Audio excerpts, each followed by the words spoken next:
Bonjour tout le monde.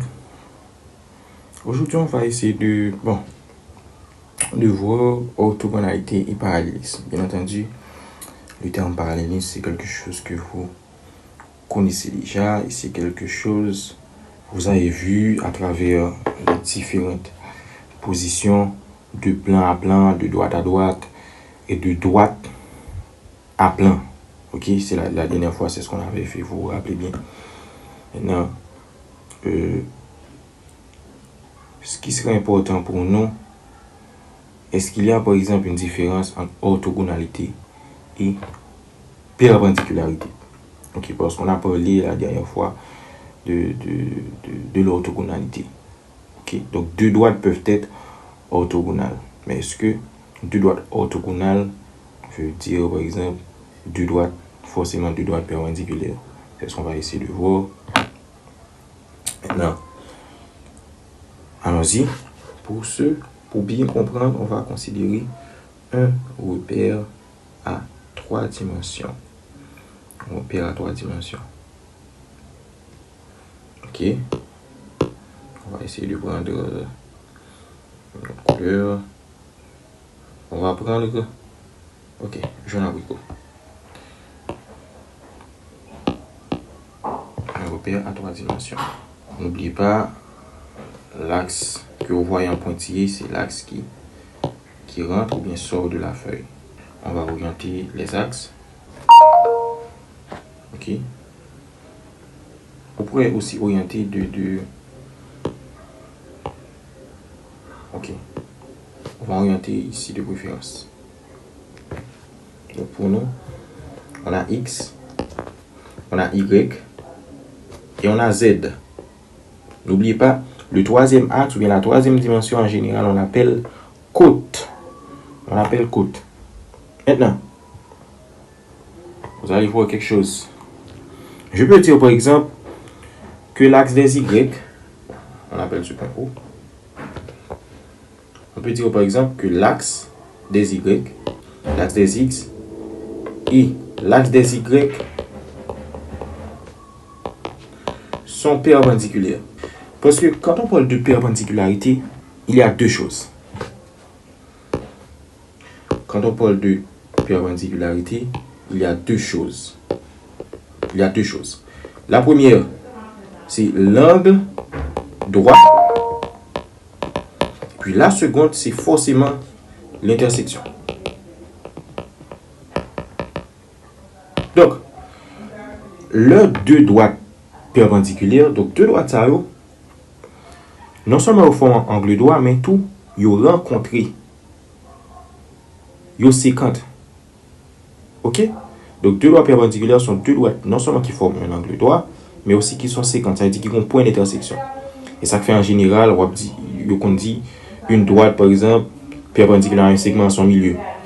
Ok? Donc, quand on parle de perpendicularité, il y a forcément intersection. Mais quand on parle d'orthogonalité, il y a toujours angle droit, mais pas forcément d'intersection. On peut dire par exemple que l'axe des X et l'axe des Y sont perpendiculaires. Ok? Mais, remarquez, si moi prends en l'autre droite,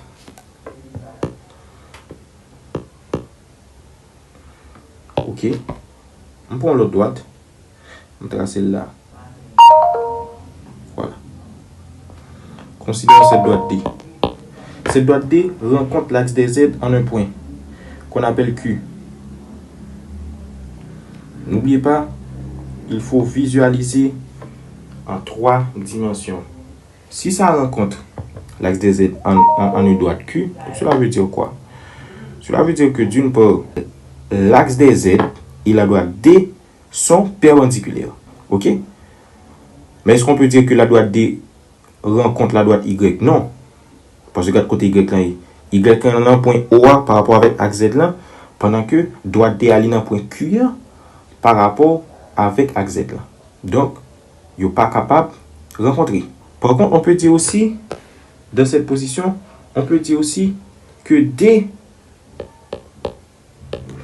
est parallèle à l'axe des X. D est parallèle avec l'axe des X. Justement, parce que nous regardons bien, D avec X, dans le schéma D avec X gagne même direction. Donc, comme D avec X gagne même direction, donc D est parallèle avec l'axe des X. On peut dire aussi que D, bon, on l'avait déjà dit, D est perpendiculaire à l'axe des Z. Est perpendiculaire à l'axe des Z en Q. C'est ça qu'il a parlé de perpendicularité. Je dis ça, il a parlé de perpendicularité. C'est perpendicularité en un point. Ou bien perpendicularité en une droite. Ça arrive que deux plans perpendiculaires. Ok? Donc, mais quand je prends la droite D et l'axe des Y, la droite D et l'axe des Y sont orthogonales. Parce que il n'y a pas de point d'intersection. Nous ne pouvons pas dire la droite D et l'axe des Y sont perpendiculaires. Même genre X avec Y est perpendiculaire. On a dit de préférence que la droite D et l'axe des Y sont orthogonales.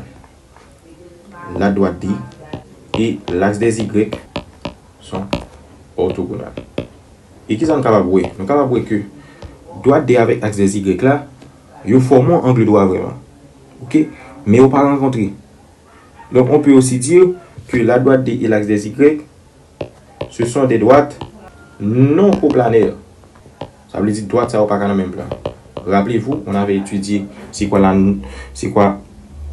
et deux droites non coplanaires. Ce sont deux droites, non seulement ils ne sont pas parallèles, mais pendant qu'ils ne sont pas parallèles là, ils ne sont pas 50. N'oublions pas, nous sommes ici en dimension 3. Donc, en gros, c'est ça. Et justement, la visualisation peut être difficile, mais je pense que si vous regardez la vidéo, vous pourriez très bien comprendre. Merci.